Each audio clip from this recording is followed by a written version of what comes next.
अभी कोई कार्य शेष है या चलें? नहीं, बस चलिए।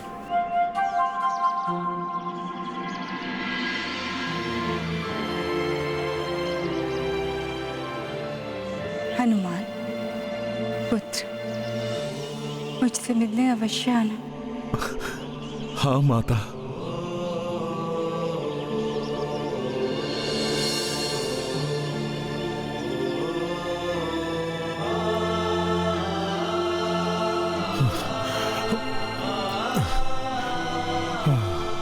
बहुत अच्छा लगा आप दोनों वीरों से मिलकर।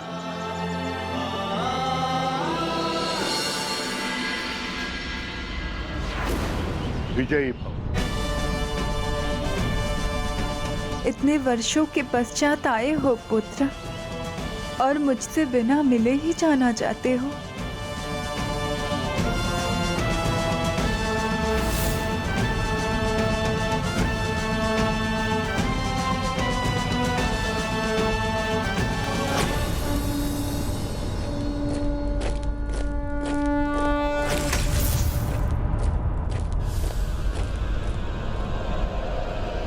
ये तो मुझे कुछ उचित नहीं लग रहा है।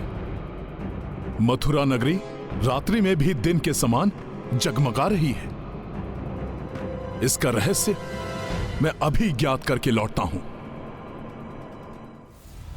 असुर सम्राट लवणासुर की, मथुरा नरेश लवणासुर की, असुर सेना की, असुर सेना की।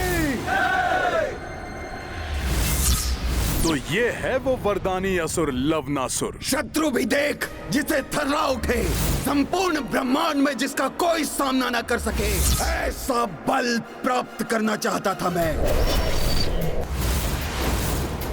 और वो बल है हमारे पास। तीनों बल हैं हमारे पास। किस बल की बात कर रहे थे असुर? बाहुबल,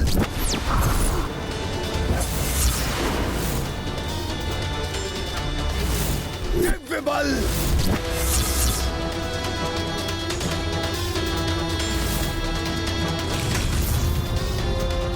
लवणासुर बल।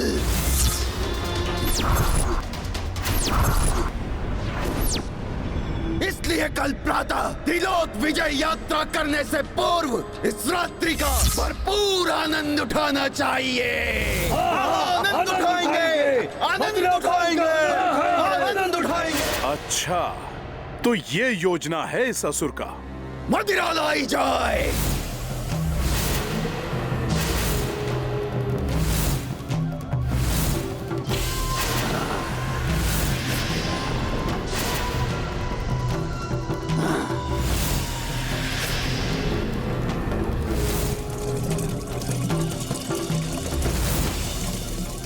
ये असुर कभी नहीं सुधरेगा।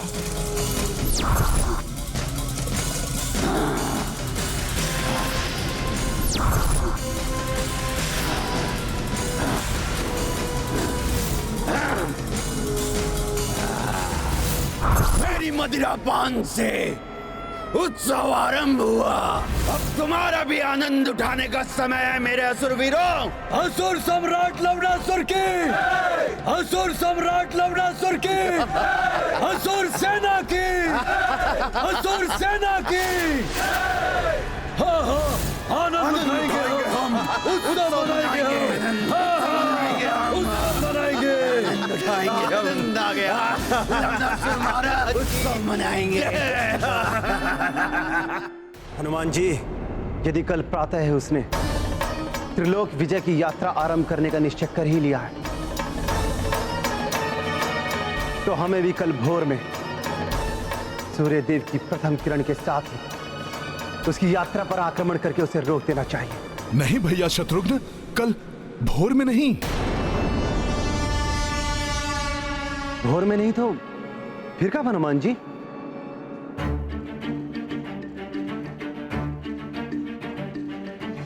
शत्रुघ्न भैया, हम जो भी करेंगे आज रात्रि में ही करेंगे। आपको बस मेरी योजना पर चलना होगा।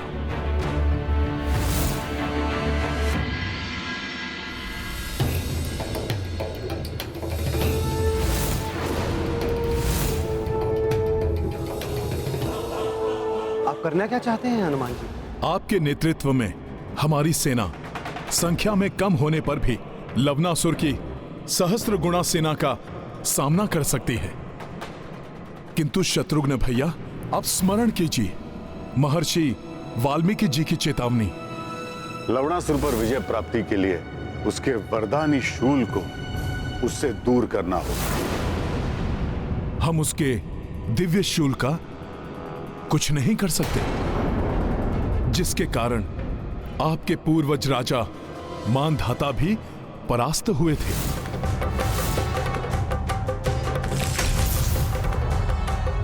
अपने शूल से लवनासुर क्षण भर में ही संपूर्ण सेना को नष्ट कर सकता है। तो आपका सुझाव क्या है? आज उत्सव मनाते राक्षस सामान्य से अधिक मदिरापान करेंगे। लवनासुर भी मदिरा के प्रभाव में झूम रहा होगा। शत्रुघ्न भैया, यही उचित समय है। आपको लवनासुर को ललकारना होगा आपसे द्वंद्व युद्ध के लिए। राक्षस लवनासुर,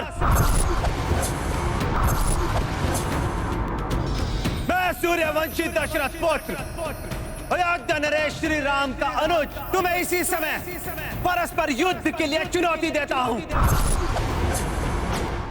आपकी चुनौती सुनकर सर्वप्रथम उसकी सेना आएगी आप पर आक्रमण करने के लिए। कौन है जिसने असुर सम्राट को चुनौती दी है? आज हम उसका वध कर देंगे। किसने किया ऐसा दुस्साहस? आज उसकी यही मृत्यु होगी। फिर वो राक्षस स्वयं आएगा।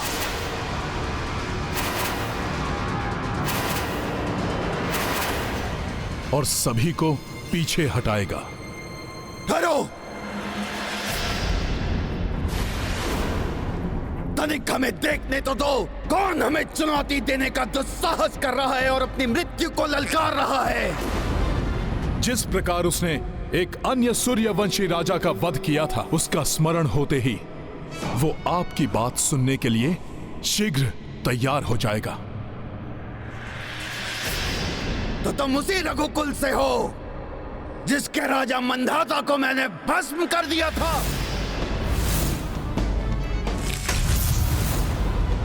और अब तुम अपनी मृत्यु को आमंत्रित कर रहे हो। मृत्यु किसकी होगी ये तो समय ही बताएगा। यदि युद्ध के लिए प्रस्तुत हो तो आओ, अकेले युद्ध लड़ो मुझसे।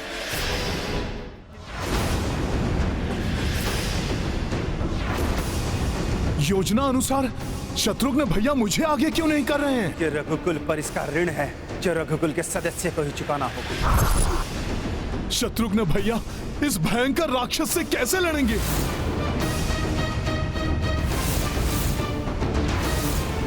कहीं मेरी युक्ति उल्टी न पड़ जाए। युद्ध में विजय प्राप्त करने के लिए शक्ति से अधिक युक्ति काम आती है। इसलिए व्यक्ति को भावुकता में आकर कोई भी निर्णय नहीं लेना चाहिए।